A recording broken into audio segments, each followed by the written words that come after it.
Muito bem, a nossa segunda parte, né, do nosso encontro de hoje, a gente vai falar sobre os ângulos colaterais internos. Como é, professor, como é que esses ângulos colaterais e internos, como é que eles se relacionam, né? Nós vamos mostrar, né, rapidamente aqui para vocês como é que esses caras se comportam entre as retas, né, entre um feixe de retas, né, paralelas cortadas por uma transversal, como é que esses caras se comportam. Então nós vamos mostrar aqui para vocês, né? Então nós vamos mostrar na nossa segunda parte, né, os ângulos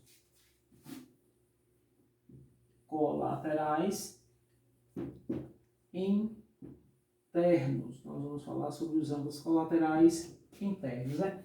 Ainda falando sobre os ângulos colaterais internos, nós vamos falar sobre o conjunto, né, de retas, né? Um feixe de retas, né? Nós vamos ter aqui novamente uma reta, eu vou chamar de reta R, aqui eu vou chamar de reta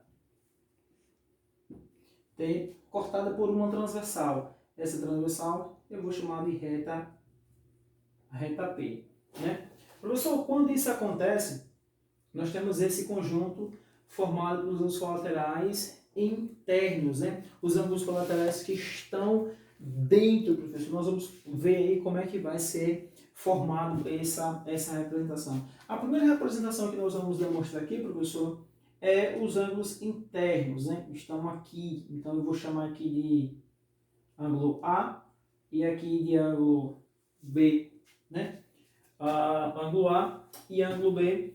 E ainda vamos colocar aqui, acho que ficou um pouquinho apertadinho, vamos liberar um espaço melhor aqui, para melhor visualizar.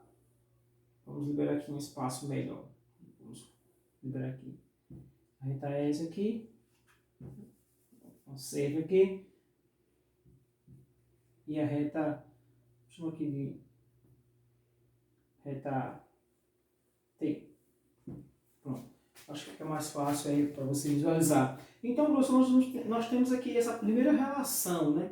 Essa primeira relação que nós temos aqui, nós vamos chamar de ângulo A. Aqui eu vou chamar de B. Aí aqui eu vou chamar de C. Beleza? Então, os ângulos colaterais internos, né, são os ângulos que estão do mesmo lado, professor, mas estão internamente, né? Estão dentro, estão do lado de dentro dessa representação, né? E é fácil perceber aqui na representação. E aqui nós temos algumas observações, né? Vou passar para cá para colocar aqui a primeira observação. Ó, a primeira observação que nós temos aqui, professor, nós podemos ter aqui a afirmação, né, do ângulo A mais o ângulo B. Professor, essa afirmação eu conheço, né? Essa representação eu conheço. Né?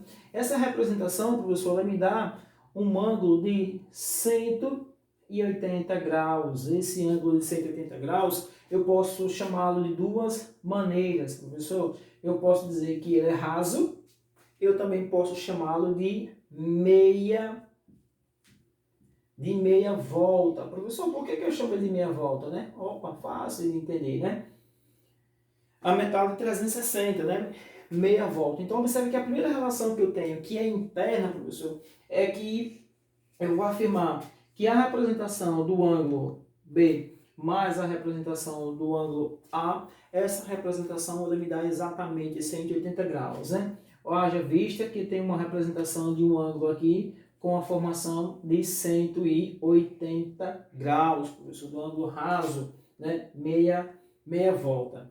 A segunda representação que nós temos aqui, professor, que é fácil de entender, é com relação ao suplemento, né? Aqui a gente poderia colocar também aqui, ó, sem medo aqui de errar. Aqui são suplementares, professor, né? Suplementares ou suplementar. Eu ainda posso ter também a representação, professor, suplementar internamente, né? De que a afirmação do ângulo A mais a afirmação do ângulo C também vai me dar uma suplementar igual a 180 graus, né? Nós vamos dizer que esses ângulos aqui são suplementares, né? São suplementares. E aqui eu queria só chamar a atenção de vocês para um detalhe. Professor, qual é a relação entre os ângulos suplementares, né? A ideia, né, uma relação dos ângulos suplementares aqui, é a ideia da soma, né? Eu tenho um ângulo x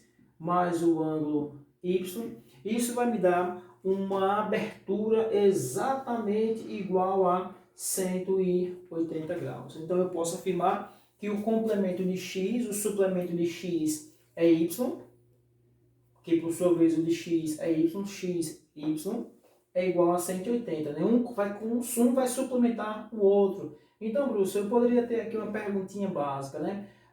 Professor, qual é o suplemento, por exemplo, do ângulo de 80 graus, né? O suplemento do ângulo de 80 graus, vou colocar aqui para ficar mais fácil.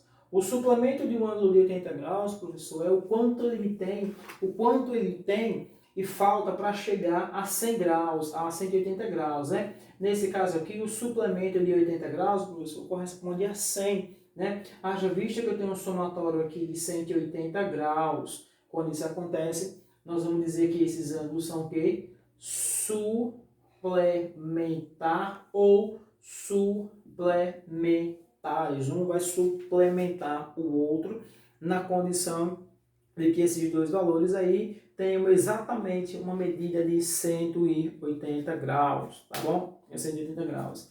Então a gente afirma aí, com relação aos ângulos colaterais internos, né, dessas duas relações aí, que esses caras são suplementares e que a sua soma tem exatamente 180 graus, tá bom? Então essa é a nossa proposta básica de hoje aí, você pode nos acompanhar nas páginas 116, 115 também, nos acompanhando com ângulos cortados por uma transversal, tá bom?